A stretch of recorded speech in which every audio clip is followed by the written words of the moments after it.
Small holder friendly financing and investment. क्योंकि focus हम अपने लेक्चर्स में स्मॉल होल्डर्स पे रख रहे हैं, और जो फाइनेंसिंग है वो एग्रीकल्चर सेक्टर का बड़ा एक मेजर पॉइंट है एग्रीकल्चर सेक्टर की बेहतरी के लिए, उसकी प्रोडक्शन की बेहतरी के लिए, फार्मर्स की लाइवलीहुड की बेहतरी के लिए, उनकी लाइफ को जो है उसके हवाले से। तो जो फाइनेंसिंग है उसको हम कहते हैं कि small holder friendly financing and investment की बहुत इंपॉर्टेंस है, उसकी बहुत ज़रूरत है। The small holder finance facility and investment offers support for better investment in crucial value chain. Co-financing smallholder farmers together with supply chain actors in order to improve their productivity and thus livelihood. अब co-financing smallholders में जो हम जितने actors हैं value chain के, उन सब की हम बात कर रहे हैं। Agriculture finance and agriculture insurance are strategically important for eradicating extreme poverty and boosting shared prosperity. अब एग्रीकल्चर इंश्योरेंस की जो बात की जा रही है, एग्रीकल्चर इंश्योरेंस गो के इतनी कॉमन नहीं है हमारी सोसाइटी में, डेवलपिंग कंट्रीज़ में, लेकिन जहाँ पे हम लार्ज कमर्शलाइज्ड फार्म की बात करते हैं तो वहाँ पे एग्रीकल्चर इंश्योरेंस अपना किरदार अदा कर रही होती हैं। बेसिकली सिंपल वर्ड में मैं आपको बताता चलूँ कि एग्रीकल्चर इंश्योरेंस की इम्पोर्टेंस इतनी ज़्यादा क्यों है कि जब एक्सट्रीम क्लाइमेट चेंज या वेदर चेंज या कोई नेचुरल डिज़ास्टर की बात हम करते हैं, तो जब आपकी एग्रीकल्चर क्रॉप अगर फेलुअर की साइड पे जाती है जिस फार्मर की, तो वो ये ऐसा ना हो कि वो बिल्कुल ही उसका सबसिस्टेंस लेवल ही जाता रहे। तो वो इंश्योरेंस की इम्पोर्टेंस इसलिए है कि वो उनको थोड़ा सा उसमें सपोर्ट मिल जाता है। Globally there are an estimated 500 million smallholders farming household representing 2.5 billion people. जैसे मैंने बात की कि सिर्फ पाकिस्तान में ही नहीं स्मॉल होल्डर्स, पूरी दुनिया में ग्लोबली हम बात करते हैं 500 मिलियन स्मॉल होल्डर फार्मर्स हैं जो कि रिप्रेजेंट कर रहे हैं 2.5 billion population. Relying to varying degree on agriculture production for their livelihood. Growing income of farmer and agriculture SMEs, small medium enterprises, agriculture small medium enterprises, through commercialization and access to better technology. Increasing resilience through climate smart production. अब resilience को हमें increase करना है कि जिस तरह के भी हालात हों उसमें एडप्शन लेवल जो है वो आपका इंक्रीज़ हमने करना है, और उसमें जो स्मार्ट प्रोडक्शन है, क्लाइमेट स्मार्ट प्रोडक्शन, उसमें इंक्रीज़ लानी है। Risk diversification and access to financial tools, smoothing the transaction of non commercial farmers out of agriculture and facilitating the consolidation of farms assets and productions, जिसमें financial structural change जो है वो उसमें आ जाती है। We should focus on developing and implementing agriculture finance strategies and instrument to crowd in private sector. अब सिर्फ पब्लिक सेक्टर में ही नहीं, ये प्राइवेट सेक्टर की भी तरफ हम जा रहे हैं। Enhancing access to suitable financial services to farmer particularly smallholders. अब सूटेबल फाइनेंशियल सर्विसेज में क्या चीज़ें हैं, जिसमें हमने जिक्र किया कि कुछ जो रियलिटी है वो मिक्स है, जिसमें इंटरेस्ट रेट बहुत हाई होता है, उनकी शराइत बहुत डिफरेंट तरह की होती हैं, तो वो स्मॉल होल्डर्स को डेफिनेटली सूटेबल नहीं होता। तो जो सूटेबल सर्विसेज हैं स्पेशली स्मॉल होल्डर्स के लिए, उनकी बात हम करते हैं।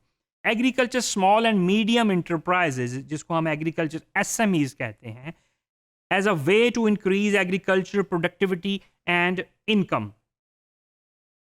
फिर policy and regulatory intervention in agriculture finance, produce concrete action plan to reform public policies and regulations in order to create an enabling environment to mobilize agricultural finance.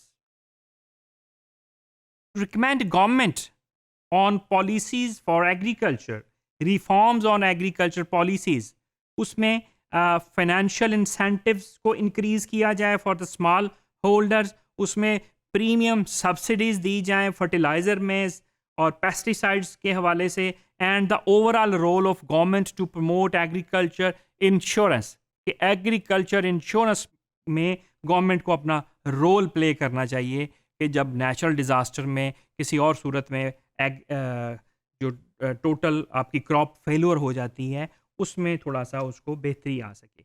Seeds and fertiliser are की determinant of agriculture productivity, कि seed और fertiliser और साथ में तीसरी चीज़ जो है आपकी पेस्टिसाइड्स, वो एग्रीकल्चर प्रोडक्टिविटी को इन्हांस करने के लिए बहुत उनका की रोल होता है। फिर लैंड है, access to land when it is secured by legal documents.